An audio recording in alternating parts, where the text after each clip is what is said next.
The Chargers lost a really tough final preseason game of the year against the New Orleans Saints.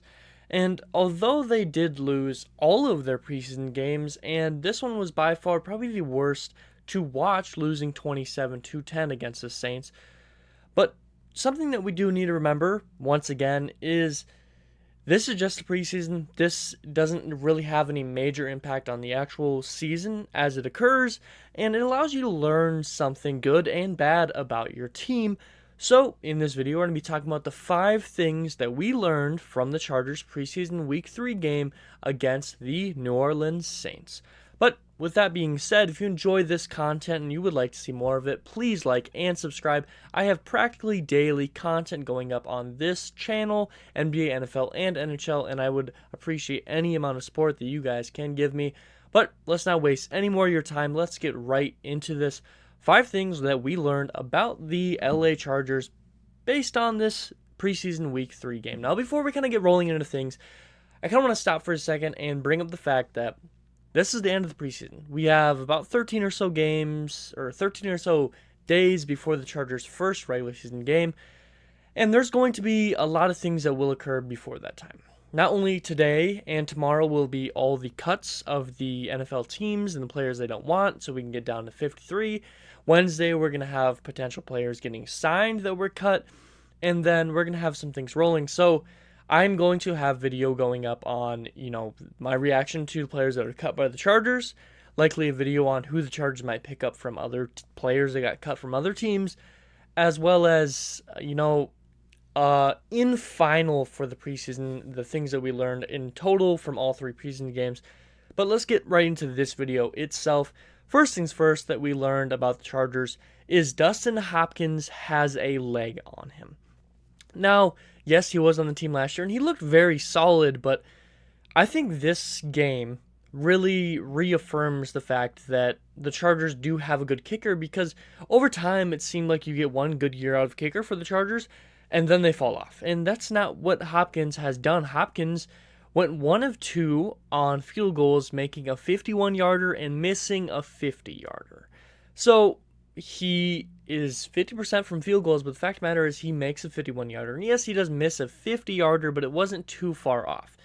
Hopkins also only had touchbacks, not allowing a single return on kickoffs, which is, very good, speaking of the fact that last week against the Cowboys, a kickoff return ended up being a touchdown. So no kickoffs were allowed to be returned. They were all touchbacks. Not only that, but he also hit the middle of the goalpost on one of his kickoffs, which, to hit the crossbar is kind of one thing. That's like a really good kick, kicked it really hard. But he was like 10, 20 feet up the post that he hit it on a kickoff. So he has a lot of leg strength in him, and he showed that by making that 51-yarder. So it's good to see that Dustin Hopkins likely will be the starting kicker for the entire year, and hopefully doing that at a very high level.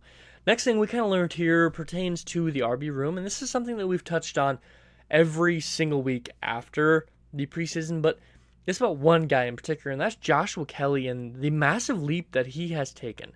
Now, last year we saw many struggles for Kelly, from fumbles to struggling on short downs to gain his yardage. And for a lot of people, including myself, I think it was kind of expected that he might not make the final roster. But he really proved all of us wrong. And I'm a massive fan of Kelly. Before, I thought he could potentially get cut, and now especially, because he just has a great energy to him. He always has great energy to bring the team together, to be, that happiness. Even when you're losing, it's good to have a little bit of joyfulness to keep you in it, so that you're not dragging yourself down. And Kelly brings that, but not only that, he showed out very well. After an injury to Isaiah Spiller from last week, Joshua Kelly got the nod at the starter, and he looks stellar. Kelly only carried the ball 6 times, let that be known, but in his small opportunity, he had 40 yards on 6 attempts, which is an average of 6.7 yards. And he also hauled in a reception. With that being said, 6.7 yards is very, very good, almost double what the average normally is for running. as well as the fact that he showed his great physical ability. He was moving through defenders that were trying to tackle him, and he's hurdling over top of them. I mean, he fully cleared one of the Saints defenders, and it was absolutely insane highlight to watch. I think Joshua Kelly took a massive step up, and when the season actually starts getting going, it might be more of a question on who's the RB2 than we originally expected, whether it's Spiller or Kelly. And that's a good thing because that only improves the roster as a whole, because competition is, a great thing as a whole for the roster.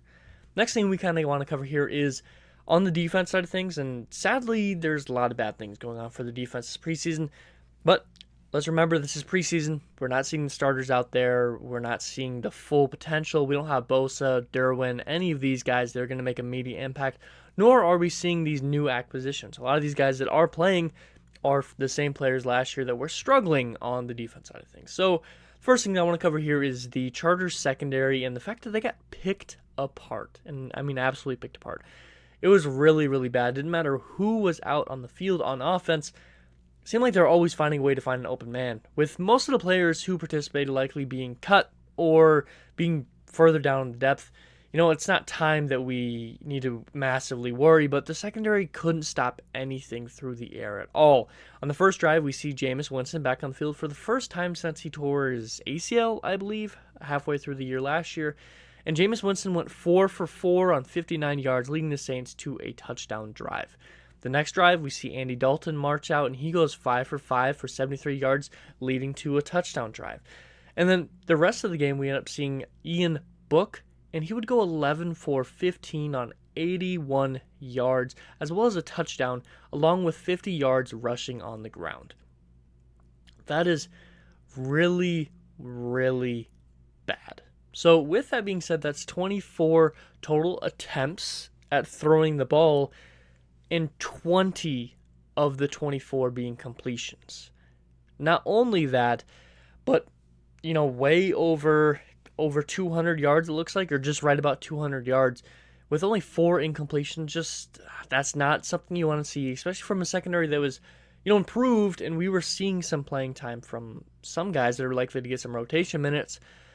But we do need to still remember that a lot of these guys out there aren't going to get a lot of minutes. We see guys like JT Woods, who overall looked good, but he wasn't finishing his tackles. We saw Jasir Taylor, who has been looking pretty good so far. We also get a little bit of glimpses here and there on like Michael Davis, Callahan, some other guys here, Alohi Gilman, that could become important on this roster, but there was a lot of struggles this week. Now, a plus on the other side of the ball is the O-line held up extremely strong. Now, the league average for sacks allowed per game is right around 2.5 in the 3 range. And the Chargers only allowed 1 sack through the entire game. That includes when the Saints had all of their stars on the field, like Cameron Johnson and all of these guys, and the Chargers' offensive line was still holding up and only allowed 1 sack. But it also includes when the backups were against the Saints backups, and so on and so forth. It's important to note that most of the games, the backup D-line will probably be a lot better than the backup O-line, and that's kind of why 1 sack allowed was really important. So the thing here is that the Chargers' offensive line held up great against starters and backups, but like I said, backup D-line normally is on another level before the backup O-line. And we see that through preseason, where you send your offensive line out there, your backups, and the backup defensive line still dominates. It's just, I don't know exactly what it is, but it seems like maybe there's more top talent on the defensive line, so not everyone can be starters. So when they're in the backup role, they do better than the O-line. I'm not quite sure, but Chargers only allowed 1 sack throughout the entire game. And like I said, 2.5 is the average per game, so they're well below that. And they're the backups. So that means, hopefully, knock on wood here, that nothing bad were to happen to any of the starters on the O-line. But that means you have very solid depth pieces, such as, Will Clapp, Storm Norton, and or Trey Pipkins. It looks like Trey Pipkins will likely get the nod at the starter position when the actual season begins. But you got Storm Norton at your backup. You have Will Clapp at your backup. You still have plenty of guys that can come in and be useful to your team if you're struggling with the starting O-line, and 1 sack in a game is very, very good. Now, the fifth and final thing here is back on the defense side of things, and sadly, it's not a good thing. And it's struggling stopping the run. Although the Chargers bolstered their run defense dramatically, the group that went out in the preseason was pretty much the same as last year, and I think that's something important to note here. Most of the players out on the field were the same players that were causing problems for the team last year.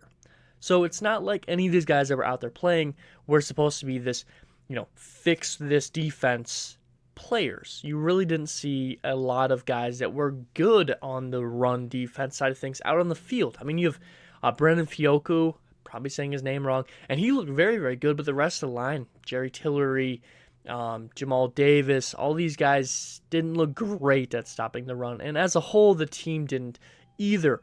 The Saints ran all over the Chargers this game. Alvin Kamara had 2 carries for 19 yards. Mark Ingram had 9 carries for 34 yards and a touchdown. Tony Jones and Abram Smith combined for 58 yards. And as mentioned before, Ian Book also had 7 carries for 50 yards. In total, the Saints had 161 rushing yards. Now, just for reference here, last year the Chargers were third to last in the league for allowing rushing yards. They were allowing so many. And being third to last, they still only average about 139 yards rushing per game.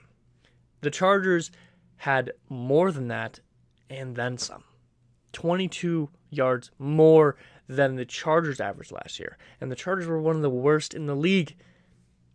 As mentioned, it is important to note here that these are the backups, and these were a lot of guys that were causing problems last year, but by no means is this a good sign to see at all. But with that being said, those are the 5 things that we learned from the Chargers preseason week 3. And what are your guys' thoughts? What are you worried about? What are you happy about? And what are you expecting for the regular season as it begins? As mentioned, I have a lot of videos coming out here, including the things that we learned from the entirety of the preseason, so please look out for that. If you enjoy this content, please like and subscribe. It means the world to me. I'm trying to reach 1,000 subscribers before the end of the year, and I cannot do that without your guys' help. And as always, I hope it taught something today. Hope it made you smile. Hope it made you laugh. That's something really important to me. Affect someone else's day in a great way, because every single day can be a great day. And as always, you guys all be safe out there. But something deep inside won't let me quit. I swear that